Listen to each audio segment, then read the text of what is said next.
Hello guys, कैसे हैं आप लोग? मैं बिल्कुल ठीक हूँ। आप लोग नहीं पूछोगे फिर भी बता रही हूँ, मैं बिल्कुल ठीक हूँ। भोजपुरी में बनाऊँ कि हिंदी में? हिंदी में। हिंदी में। हाँ।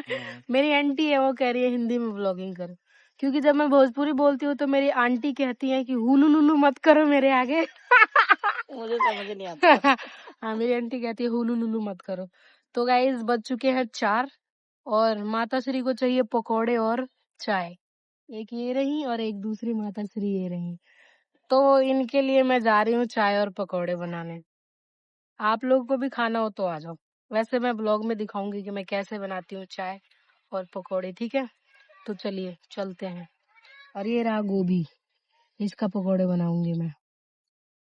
इस पकोड़े बनाने के लिए मेन चीज चाहिए होती है रिफाइन, जो कि मेरे घर में है नहीं, और मैं जा रही हूँ दुकान पे रिफाइन लाने। और मैं पहुंच गई हूँ दुकान पर रिफाइन लेने के लिए, और मैंने रिफाइन ले लिया है और अब मैं रिफाइन लेके सीधा घर जा रही हूँ।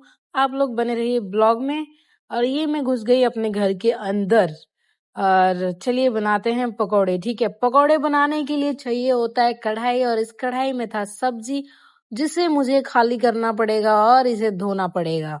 और दुनिया का सबसे मुश्किल काम होता है बर्तन धोना। ये दुख काहे नहीं खत्म होता बे? होना है या गाना है, बर्तन तो धोना पड़ेगा, क्योंकि मम्मी और आंटी का ऑर्डर है कि चाय और पकोड़े चाहिए तो चाहिए। तो मैं लग गई बर्तन धोने में, और बर्तन धोते धोते बहुत ज्यादा थक गई सच में, लेकिन फिर भी करना तो है ही। बर्तन धोते धोते मैंने कर दिया कांड, और ये कांड आप देख ही सकते हैं। खैर, इतना तो होता रहता है।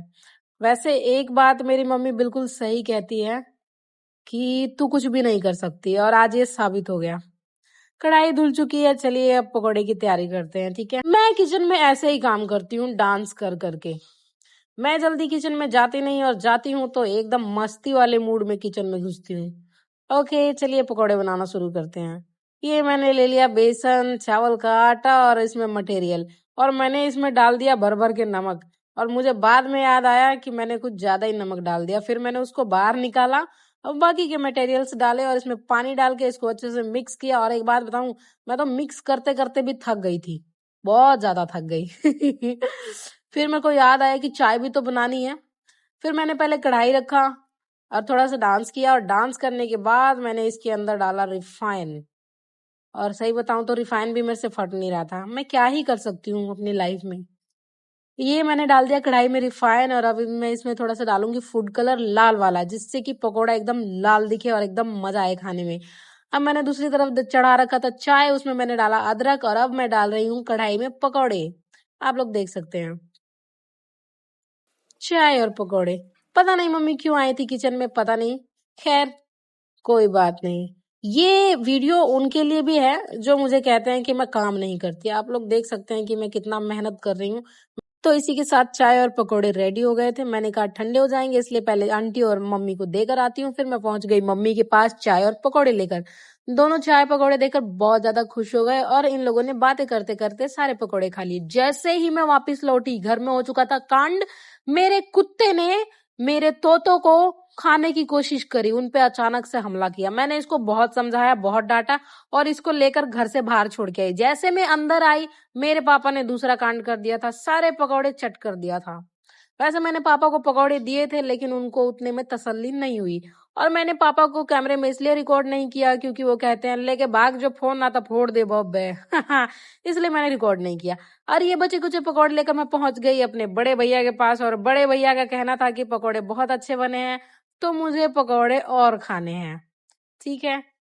और वैसे ये वही इंसान है जिसको मैं हर बार कुछ ना कुछ बना के देती रहती हूँ, लेकिन अगले ने मुझे 10 रुपए की चीज तक नहीं खिलाई है, ना बिस्कुट ना टॉफी। आप लोग पहचान कर लीजिए।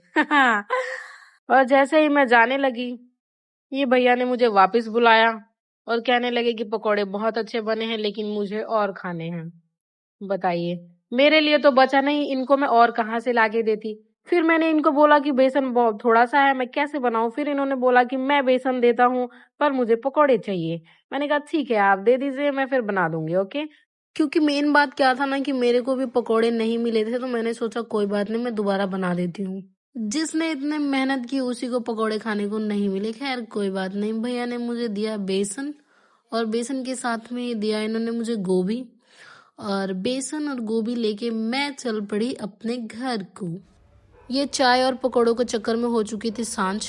मैं घर पहुंची और घर में उठाया झाड़ू और सारे घर में पहले झाड़ू लगाई, और उसके बाद मैं फिर से पहुंच गई किचन में। गोभी काटी, उसको अच्छे से वॉश किया, और इसी के साथ मैं बहुत ज्यादा थक गई सच में, क्योंकि ये चाय और पकौड़े ने मेरी ऐसी तैसी कर दी।